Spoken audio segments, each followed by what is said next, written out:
Friends, ఈ వీడియోని పూర్తిగా ఒకసారి చూడండి.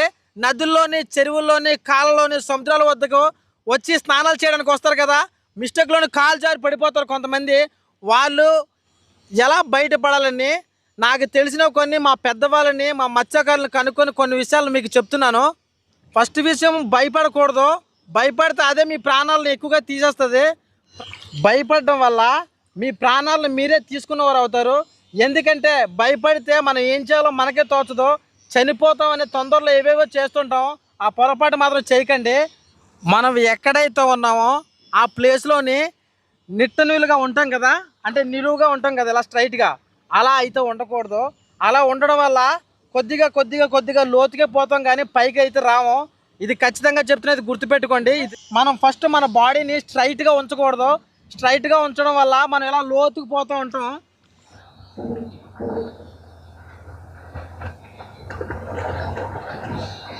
ఇలా ఎంత కాళ్ళు ఆడించినా పైకి రావడానికి అవ్వదు.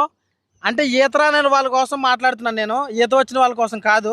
ఫ్రెండ్స్, రెండో విషయం ఏంటంటే, మనకి ఒడ్డు ఎటువైపు అయితే ఉందో మన బాడీని అటువైపు తిప్పాలి. ఫర్ ఎగ్జాంపుల్, నాకు ఒడ్డు ఇటువైపు ఉంది కదా, నాకు ఒడ్డు అయితే ఇటువైపు ఉంది, నా బాడీని ఇటువైపు తిప్పాలి. ఇలా నిలువుగా ఉండే బాడీని ఇలాగా నీటికి సమాంతరంగా చేయాలి. అప్పుడే మనం కాపాడుకోగలం మన ప్రాణాలని. మీకు నేను చూపిస్తాను చూడండి. ఇలా చేయాలి.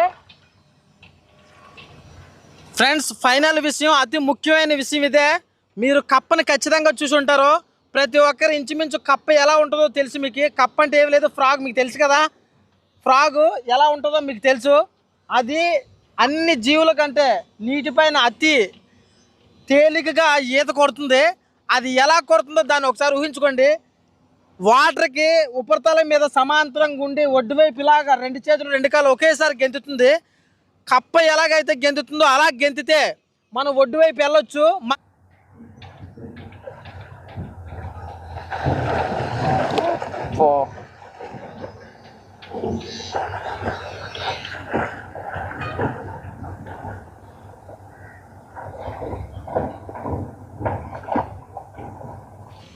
మనం ఒడ్డు వైపు వెళ్తే మనల్ని కాపాడడానికి వచ్చినా రాకపోయినా మన ప్రాణాలు మనం కాపాడుకోవచ్చు.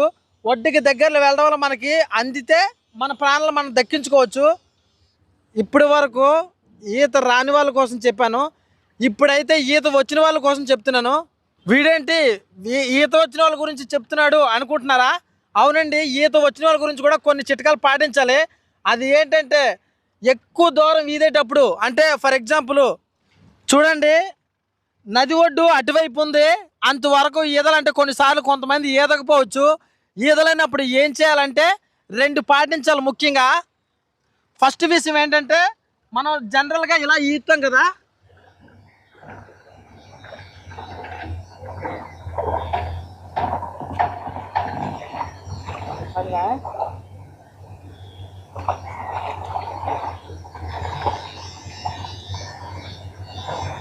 అది జనరల్ విషయం. రెండోది, మనం వెనక వైపు నుంచి ఈస్తే మన అలసట వచ్చినప్పుడు, ఆయాసం వచ్చినప్పుడు, అంటే మన శరీరం మనకు సహకరించదు. అలాంటప్పుడు ఒకసారి మన బాడీని స్ప్లిప్ చేసి